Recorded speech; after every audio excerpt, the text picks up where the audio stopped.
요한복음 21장 15절로 25절까지 말씀 함께 나누겠습니다.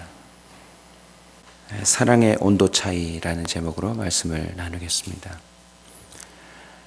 부활하신 주님은 제자들을 연거푸 찾아가십니다. 우리 주님은 참 마음도 좋으신 것 같아요.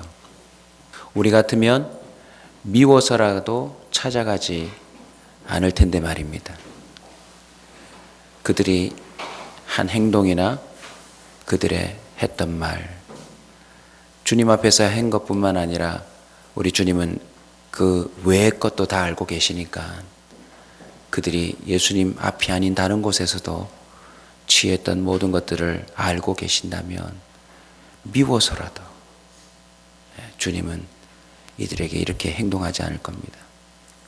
우리도 우리 앞에서는 그렇게 하지 않아도 어디선가 내 욕을 했다, 누군가가 그렇게 말했다면 그 사람을 마주쳤을 때 감정이 처리가 되지 않잖아요. 그게 사실이 아님에도 불구하고 혹시 누가 그렇게 말했다 쳐도 우리 마음에는 불편함이 있어요. 근데 우리 주님은 한 번, 두 번, 세 번 연거푸 찾아갔어요. 부활하신 이후에. 오늘 이 아침에도 우리에게 또 찾아오신 줄 믿으시기 바랍니다. 왜 이 말씀을 또 한 번 우리에게 전하고 듣게 하실까요? 15절에 보시면 그들이 조반을 먹은 후에 우리 주님 아침까지 차려주세요. 여러분, 아침은 누가 차려줘야 돼요? 제자들이 주님 부활하셨으니까 십자가 고생하셨습니다. 무덤 속에서 얼마나 힘이 드셨습니까? 부활하신 주님을 제자들이 어떻게 하면 섬길까 고민해야 되는데 이들은 부활하신 주님을 만나고 난 다음에 자기 할 일들을 다 하고 있을 뿐입니다. 부활하신 주님이 친히 찾아가셔서 해변가에서 그들이 무트로 나오기까지 기다리시고 그들에게 조반을 지어 먹이십니다.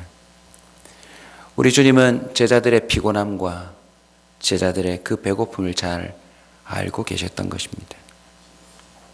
이것저것 따지기 전에 그들의 필요부터 채워주시는 주님 얼마나 감사한지요. 우리는 이 흔적들을 우리의 삶 속에서도 찾아볼 수 있습니다. 보통 어머님들이 그러시죠. 어머님들이. 그죠? 자식들이 정말 바깥에서 사고치고 나쁜 짓 하고 실수하고 들어왔을 때 뭐부터 하세요? 밥부터 먹으라 너. 들어오자마자 욕을 할 수도 있고 들어오자마자 왜 그런 식으로 살았느냐고 따져 물을 수도 있는데 보통 어머님들은 보시면 화가 그렇게 남에도 불구하고 그리고는 밥부터 먹여놓고 너 밥이나 먹고 다니냐 하고서는 그 배부터 채워주시죠.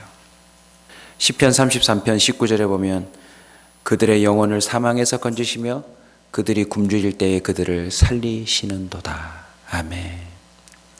우리 주님은 이 세상을 창조하셨기 때문에 이 세상이 어떻게 돌아가는지 알고 계세요. 그래서 우리가 허기지는 때가 언제인지를 아시고 그때가 되면 희한하게 먹을 거리가 생겨납니다. 봄은 봄대로, 여름은 여름대로, 가을은 가을대로, 겨울은 겨울대로. 인간이 이 세상의 시스템을 망쳐서 그렇지요. 눈이 그렇게 오는 겨울에도 짐승들은 먹을 게 있대요.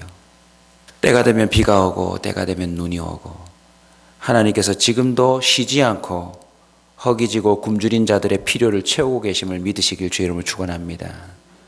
부활하셔서까지 제자들의 조반을 지어주시는 이 하나님의 사랑이 여러분 뜨겁게 다가오지 않습니까?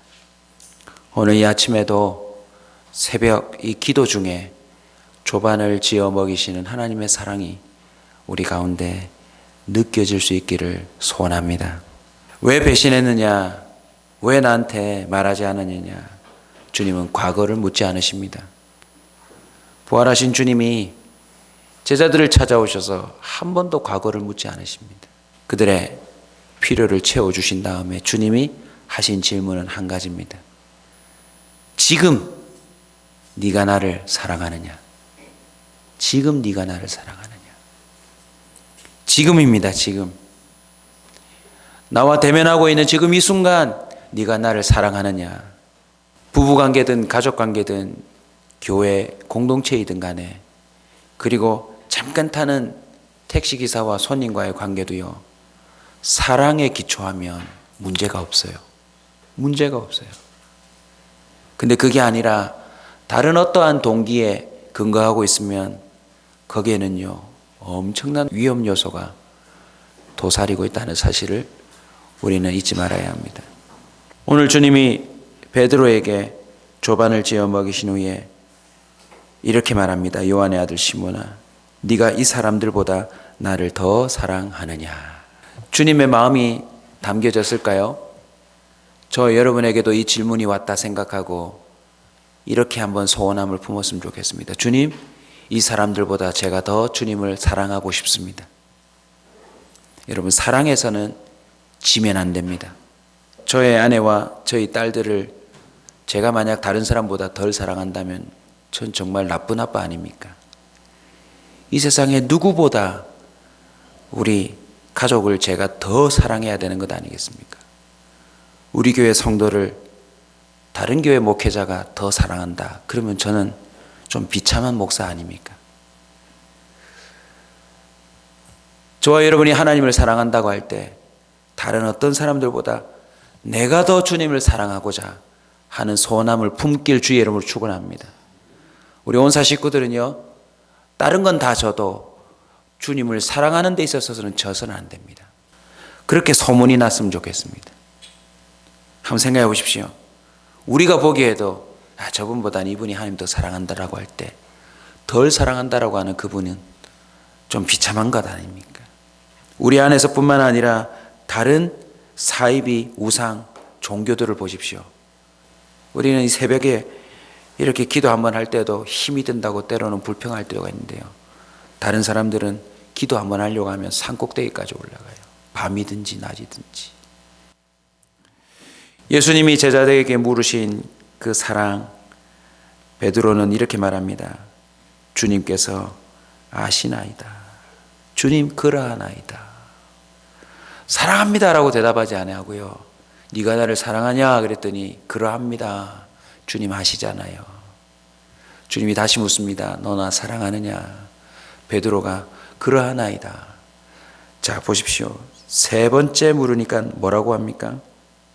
베드로가 뭐 했대요? 근심했대요. 주님 모든 것을 아시오니 내가 주님을 뭐 한대요? 사랑하는 줄 주님께서 아시나이다.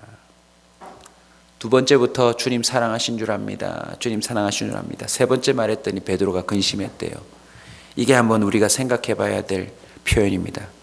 아니, 세 번째 물었으면 정말 사랑하면 당당하게 사랑한다 말하면 되지 왜 근심했을까요? 헬라어 본문 성경을 읽어보면 그 힌트를 찾을 수 있어요. 예수님께서 베드로야 너나 사랑하느냐 라고 물으실 때 쓰신 사랑은 아가파오라는 단어예요. 아가파오. 여러분 아가페 들어보셨죠? 이 아가파오는 어떤 사랑입니까? 바로 부활하신 주님이 말씀하실 수 있는 사랑입니다. 십자가의 사랑. 사랑하는 이를 위해 죽기까지. 그 어떤 아픔도 그 어떤 고통도 내어줄 수 있는 사랑이 바로 아가파오, 아가페의 사랑인 것입니다. 베드로가 말한 주님 그러합니다. 주님 내가 주님을 사랑하는 줄 아시지 않습니까? 라고 말할 때 베드로가 쓴 단어는 필레오라는 사랑이라는 표현입니다. 필레오가 뭐죠 여러분? 친구 간의 우정을 말하는 것입니다. 아이 주님하고 나하고 벌써 3년이나 이렇게 동고동락을 했는데 주님 그 괜한 질문 아닙니까? 분명한 사랑의 온도 차이입니다. 예수님이 베드로를 사랑하시는 그 사랑의 온도와 베드로의 사랑의 표현이 현격하게 차이가 나요. 그리고 아직도 몰라요. 부부간에 한번 생각해 보십시오. 한 사람의 사랑의 온도와 한 사람의 사랑의 온도가 차이 난다. 참 안타까워요. 그죠? 안 그래요 여러분? 이상적인 사랑을 꿈꿔봅시다. 이 사람의 온도, 이 사람의 온도가 같거나 아니면 경쟁한다고 생각해 보십시오.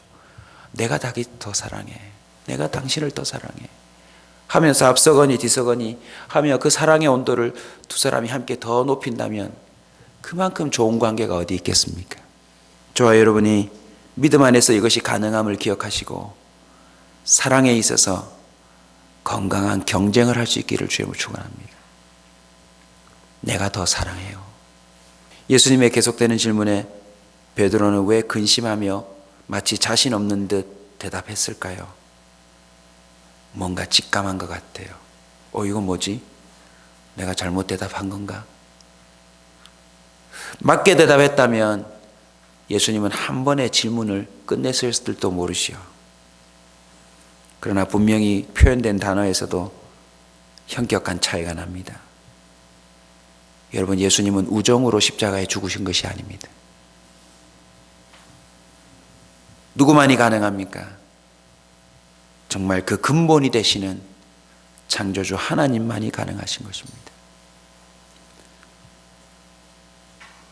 몇십 년 동안 잠깐 품고 살아가는 부모도 내 새끼 하고서는 불 속에라도 뛰어들 수 있는데, 우리 예수님이 십자가에 못 박히신 것은, 신이 이렇게 육신을 입고 고통을 당한 것은 우정으로 한 게 아닙니다.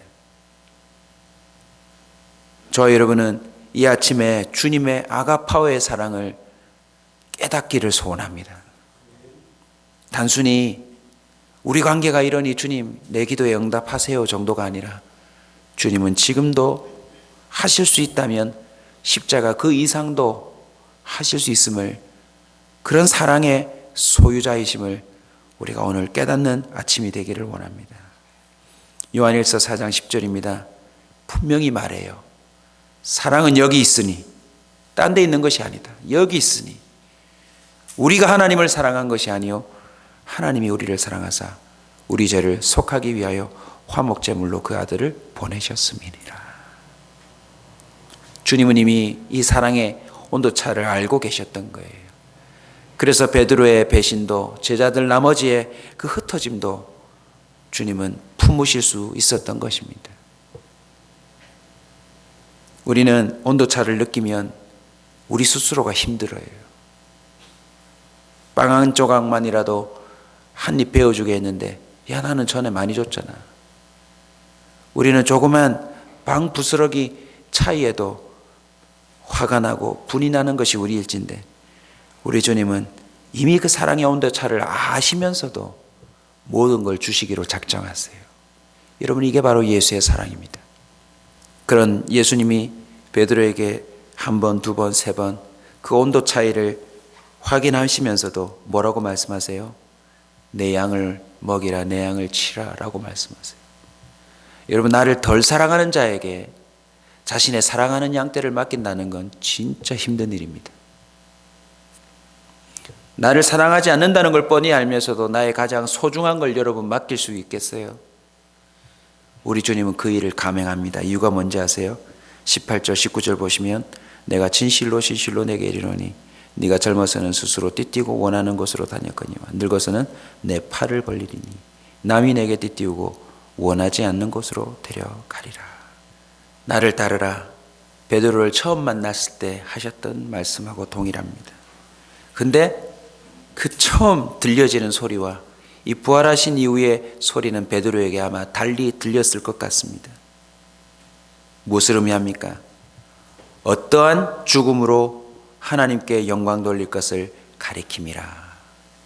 비록 지금은 필레오이지만 베드로가 십자가를 닮은 그 죽음으로 하나님께 영광 돌리며 끝날 거라는 것을 예수님이 선언하고 예언하고 있습니다. 이 예언이 오늘 이 아침에 저와 여러분을 향한 하나님의 말씀이기를 간절히 소망합니다. 무슨 뜻입니까? 필레오에서 끝나지 않을 거라는 겁니다. 그 원인이 뭘까요? 내 아가파오가 실패하지 않는 사랑이기에 너의 이 현격한 차이가 나는 사랑의 온도가 여기서 머물지 아니하고 너도 나를 진정으로 사랑하는 그런 믿음의 사람이 될 거라는 걸 주님이 부활하셔서 선포해 주시는 것입니다. 얼마나 놀라운 소망의 메시지인지 모릅니다. 여러분 혹시 그런 자괴감에 빠져본 적 없으세요? 야, 난 정말 주님 사랑 안 하는 것 같다. 저도 목사로 살아가고 있지만 주님 앞에 부끄러울 때가 참 많습니다. 야, 주님은 나를 정말 아가페, 아니 그 이상으로 나를 사랑하시는 것 같은데 나는 너무 잰다. 나는 너무 손익계살이 빠르다. 이기적인 사랑으로 똘똘 뭉쳐 있다는 사실을 깨달으면서 자괴감이 들 때가 많아요. 그래서 종종 제가 울부짖으며 기도하는 게, 주님, 제가 주님을 사랑하는 목사가 좀 되게 해주세요. 주님, 제가 주님을 가장 최우선에 두고 살아가는 그리스도인이 되도록 좀 도와주세요. 의무, 책임, 외식이 아니라 진짜 주님을 사랑해서 기도하게 해주세요. 예수님의 아가파오 사랑이 결코 베드로에게 헛되지 않을 것임을 보여준 장면이 오늘 이 아침에 여러분과 제가 살핀 본문입니다. 이사야 선지자를 통하여 이미 선언되었던 말씀이기도 합니다. 이사야 37장 32절에 보면 이는 남은 자가 예루살렘에서 나오며 피하는 자가 시온산에서 나올 것임이라. 만군의 여호와의 열심히 이를 이루리라. 아가페는요, 여호와의 열심을 만들어냈어요. 그리고 그 열심은 필레오로 살다가 언제든지 그 우정을 깰 수 있는 인간을 하나님과 동일한 아가페의 사랑으로 살다가 죽도록 인도하셨다는 사실을 성경이 증언하고 있는 것입니다. 저와 여러분도 그렇게 되기를 원합니다. 부담으로 주님을 믿는 자가 되지 않기를 원합니다. 주어진 환경 안에서 별 문제가 없으니까, 그다지 힘들지 않으니까 주님을 따르는 척하지 않기를 원합니다. 우리의 인생도 주님이 베드로를 향하여 선포하신 것처럼 어떠한 죽음으로 하나님께 영광 돌리며 마치게 될 것이다 라고 하는 사실들을 언급해 주시는 이 아침이 되기를 소원합니다. 상상하며 한번 가슴에 품고 기도했으면 좋겠습니다. 고린도후서 11장 2절에 보면 내가 하나님의 열심으로 너희를 위하여 열심을 내노니 내가 너희를 정결한 처녀로 한 남편인 그리스도께 드리려고 중매함이로다. 우정을 갖던 베드로도 역시 바울처럼 똑같았을 거예요.